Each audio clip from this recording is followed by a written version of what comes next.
Que feriez-vous si 1600 soldats lourdement armés encerclèrent votre position? La plupart d'entre nous agitèrent le drapeau blanc en un éclair.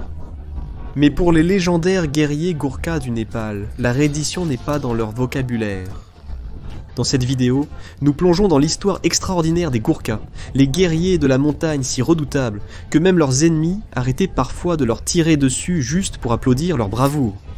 Croyez-le ou non, c'est arrivé pour de vrai. C'était en 1814.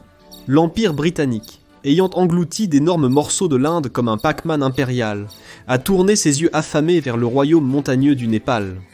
Que pourrait-il se passer de mal? Il s'apprêtait à affronter des guerriers qui considéraient la mort comme un simple désagrément. La bataille de Nalapani prouverait à quel point les Gourkhas prenaient leur travail au sérieux. Perchés dans une colline fortifiée à 600 pieds de haut, seulement 600 Gourkhas ont affronté 1600 soldats britanniques. Malgré des probabilités défavorables, cette petite force a tenu bon pendant plus d'un mois, ignorant apparemment les mathématiques. À la fin de la première attaque fin octobre, 35 soldats britanniques étaient morts et 228 blessés, abattus par des arcs népalais, des armes à mèche et, attendez, des pierres lancées par des femmes et des enfants.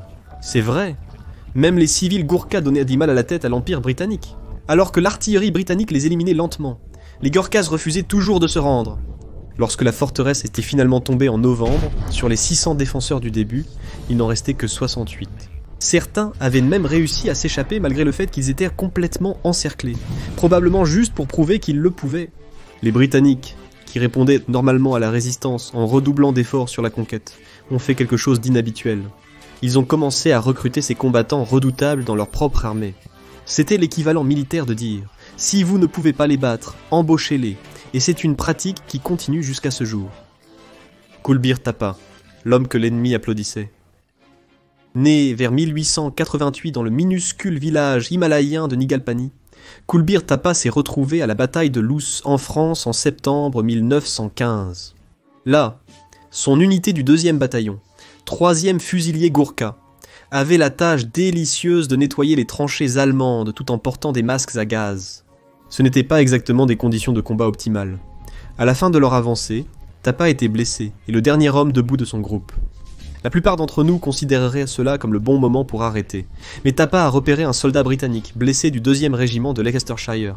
Malgré les supplications du soldat de le laisser derrière, ce qui aurait été la chose sensée à faire, Thapa est resté avec lui toute la journée et toute la nuit. Au matin, il s'est servi du brouillard pour mettre l'homme en sécurité. Puis, comme si cela ne suffisait pas, il est retourné sauver 2 autres soldats népalais. Mais ce n'est pas tout. Pour son grand final, Thapa est revenu chercher le soldat blessé initial en plein jour.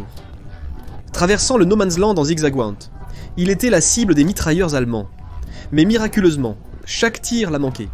À un moment donné, et c'est tout à fait vrai, les soldats allemands étaient tellement impressionnés qu'ils ont arrêté de tirer et ont applaudi. Oui, c'est vrai! Au milieu de l'un des conflits les plus sanglants de l'histoire, le courage de Thapa était si remarquable que même l'ennemi a pris un moment pour l'apprécier. Il est devenu le premier soldat népalais à recevoir la croix de Victoria, la plus haute distinction militaire britannique. Banu Bhakta Gurung, une armée à lui seul. Passons au 5 mars 1945. Le fusilier Banu Bhakta Gurung et un second fusilier Gourkha approchèrent d'une position japonaise en Birmanie lorsqu'ils ont été cloués sur place par des tirs de mitrailleuses.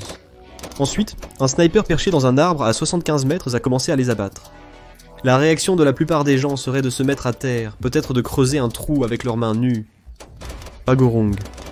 Il s'est levé calmement, comme s'il commandait un café, et a abattu le tireur d'élite. Alors que l'escouade pouvait avancer jusqu'à 20 yards de leur objectif, ils ont découvert au moins 5 tranchées ennemies bloquant leur chemin. Gurung a apparemment décidé que cela prenait trop de temps. Il s'est élancé à travers une grêle de balles. Ce qui a suivi était essentiellement l'équivalent d'une bataille contre le boss d'un jeu vidéo mais dans les années 1940. Tranchée numéro 1, 2 grenades, ennemi neutralisé. Tranchée numéro 2, une charge à la baïonnette, ennemi éliminé. Tranchée numéro 3 et numéro 4, plus de travail à la baïonnette et de grenades, tout en étant tiré à bout portant. Mais le boss final, une position de mitrailleuse légère avec 3 soldats restait. À court de grenades à fragmentation, Gurung a improvisé avec des grenades fumigènes. Quand 2 soldats japonais aveuglés sont sortis avec les mains sur les yeux, il les a présentés à son couteau kukri, la lame courbée qui est aussi emblématique pour les Gurkhas qu'un sabre laser l'est pour un Jedi. Pour le troisième soldat, Gurung a rampé de nouveau dans le bunker, s'est faufilé derrière lui, et a mis fin à la menace. Anticipant une contre-attaque, lui et ses hommes ont tenu la position et repoussé la réponse ennemie. Pour avoir transformé ce qui aurait dû être un effort d'escouade en un spectacle d'un seul homme, Gurung a reçu la croix de Victoria. Lakhiman Gurung, le défenseur, a un bras. Si vous trouvez cela impressionnant, rencontrez Lakhiman Gurung, des 8e fusiliers Gurkhas. Au petit matin du 13 mai 1945, Gurung était en poste de surveillance près de la rivière Irrawaddy en Birmanie lorsque des soldats japonais ont décidé de jouer à lançant des grenades sur les Gurkhas. La première grenade a atterri sur le bord de sa tranchée. Gurung l'a renvoyée tel un colis indésirable. Une deuxième a atterri dans sa tranchée. Il l'a renvoyée aussi. Quand une troisième est apparue, il l'a attrapée, mais elle a explosé dans sa main. En un instant, ses doigts ont été arrachés, son bras droit brisé, et son visage, son corps et sa jambe droite gravement blessés. Ses deux camarades étaient gravement blessés. Alors que la plupart des soldats considéreraient cela comme une urgence médicale, Gurung le voyait comme un léger revers. Avec seulement son bras gauche fonctionnel, il a réussi d'une manière ou d'une autre à charger son fusil et à tirer d'une seule main, alors que les troupes japonaises se précipitaient sur sa position. Pendant les 4 heures suivantes, il a repoussé vague après vague des attaquants en criant « Venez et combattez un Gurkha », ce qui est probablement la dernière invitation que vous voudriez accepter. À l'aube, 31 cadavres japonais gisaient devant sa position. Sa défense en solo avait empêché l'ennemi de percer toute la ligne. Pour cet exploit presque surhumain, il a également reçu la croix de Victoria. Diprasad Pun, la légende moderne des Gurkhas. Pensez-vous que ces histoires ne sont que des reliques d'une époque révolue? Rencontrez le sergent intérimaire Diprasad Pun du 1er bataillon des fusiliers royaux Gurkhas. Le 17 septembre 2010, Pun était en garde dans un complexe en Afghanistan quand il a entendu un bruit qu'il a d'abord pris pour une vache. Spoiler alerte, ce n'était pas une vache.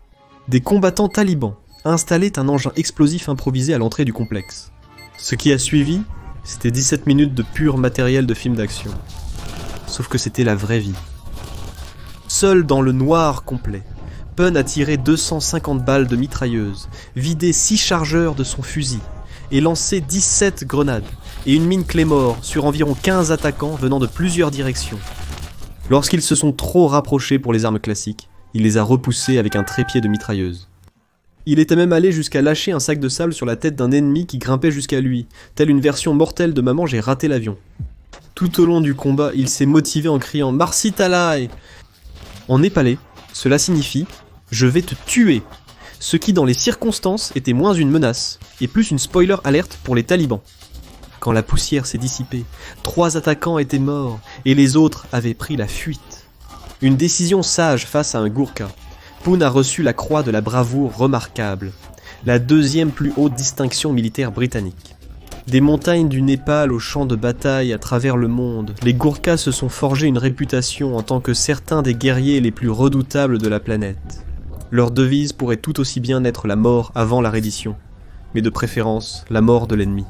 Ce qui rend ces histoires encore plus remarquables, c'est que ce n'étaient pas des géants surhumains. La plupart des Gurkhas mesurent environ 5,3 à 5,7 pieds, soit 1,60 m à 1,70 m. Ce qui leur manque en taille, ils le compensent par un courage qui semble défier l'instinct humain. Aujourd'hui, les Gurkhas continuent de servir dans l'armée britannique et l'armée indienne, conservant leur statut légendaire. Le processus de sélection rigoureux pour devenir un Gurkha reste l'un des plus difficiles au monde, avec des milliers de jeunes hommes népalais qui se disputent quelques centaines de postes chaque année. Donc la prochaine fois que vous ferez face à des obstacles insurmontables, pensez à la façon des Gurkhas. Tenez bon, faites face à l'ennemi, et si tout le reste échoue, peut-être lâchez un sac de sable sur leur tête. Si vous avez apprécié cette vidéo sur les valeureux guerriers Gurkhas, aimez, abonnez-vous et activez la cloche de notification. Et faites-nous savoir dans les commentaires, laquelle de ces actions héroïques vous a le plus impressionné.